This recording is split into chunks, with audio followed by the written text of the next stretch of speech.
Today, we're diving into a critical topic that can have a huge impact on your financial future, your 401k.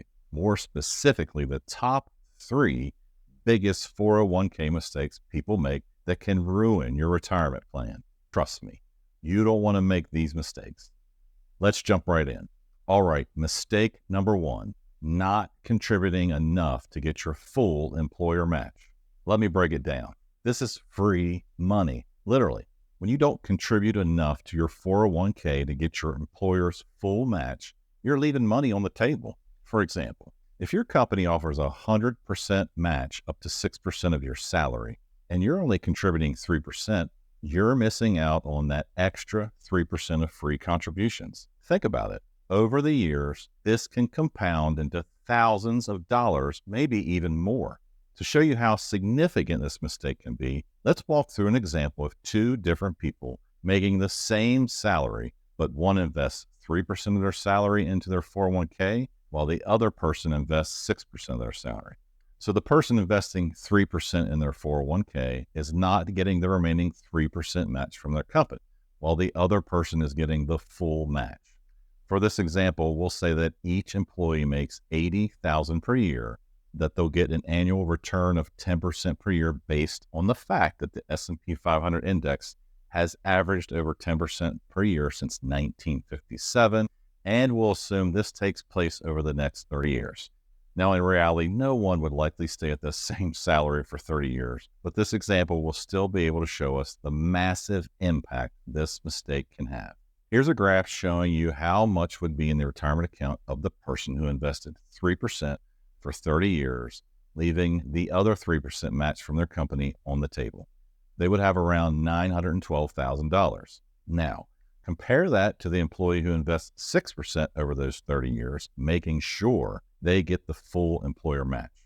What a huge difference. They would have over $1.8 million in their retirement account. Seeing how impactful it is to take advantage of the full 401k match from your company, make sure you start doing that today if you aren't. Although it may be a little less money in your pocket now, your later self will greatly thank you in those years where you aren't able to earn income as easily.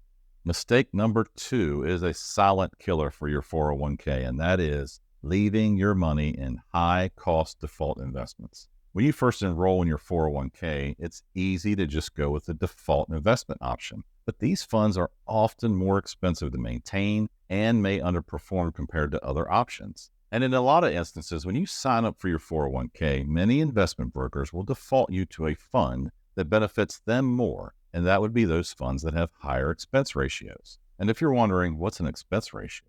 It's a fee that the brokerage charges you for them to maintain that fund.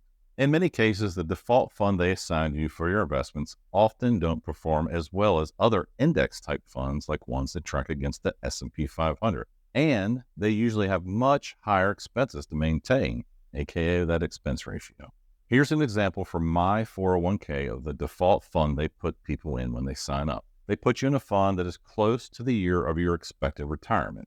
So if you're 30 now, they likely put you in the fund that tracks against a retirement date of 2060. Basically, these funds invest in more aggressive investments when you're younger and then gradually progress to more safe investments as you age, which is generally a good approach. The big problem, though, is many of them have high expense fees like the one I showed you earlier. The expense fee for the fund they would default me to has an expense ratio of 0.65%.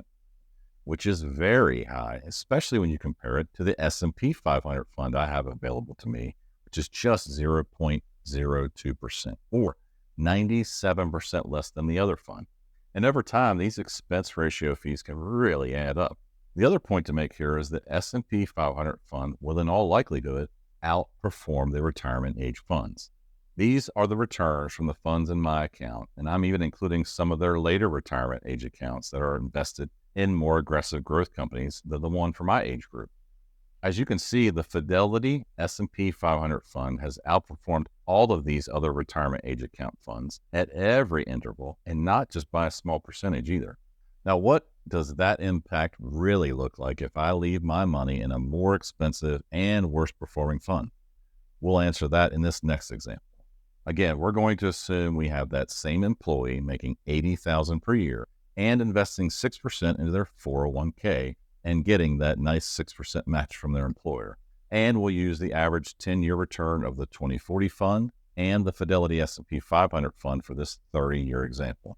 If you had that money invested in the 2040 retirement fund, after 30 years, the value of that 401k investment would be worth a little over $900,000. Seems pretty good. And how much did those expenses cost us for the 2040 fund and its 0.65% expense ratio? Over $113,000. Ouch. Now, let's see how the Fidelity S&P 500 fund did with its much lower expense ratio and better returns. After 30 years in the S&P 500 fund, it would be worth over $2.7 million. That's right, $2.7 million. And what about those expense fees? Under $11,000. What a huge difference. And all it takes is a switch to a better performing and much less expensive fund. So make sure to take some time and review what you're investing in with your 401k and see what the expense ratio and performance are for the fund or funds in your account, and adjust if you aren't invested in an index tracking fund like those that track the S&P 500. And finally, mistake number 3, leaving your job before you're fully vested in your company match. You might be thinking, man, I am ready for a new job. But if your company has a vesting schedule, you might lose out on some or all of that employer match if you leave too soon. Here's the deal. Some companies have vesting periods that can last anywhere from 3 to 6 years. If you leave before you're fully vested, you might only get a portion of that employer's contribution or none at all. So before you make that decision to take that job where the grass appears greener, make sure you check your company's vesting schedule to see if you'll be forfeiting any or all of that company match you've accumulated during your time with that company. It may make sense to actually stick it out for a little bit longer so you don't lose all or some of the company match in your 401k. And if you're wondering what happens if you get laid off or fired, unfortunately, the vesting schedule still applies unless the company is parting ways with you tied to a mass layoff, which could force your 401k to be immediately vested, but that would only be the case when there's a layoff of 20% or more of that company's employees. Well, there you have it. The top 3 biggest 401k mistakes that you can make. As always, thanks for watching and hanging around to the end. I'd love to hear your thoughts in the comments. Are you invested in an S&P 500 index fund, or do you prefer another fund? What's the expense ratio of your fund or funds in your 401k?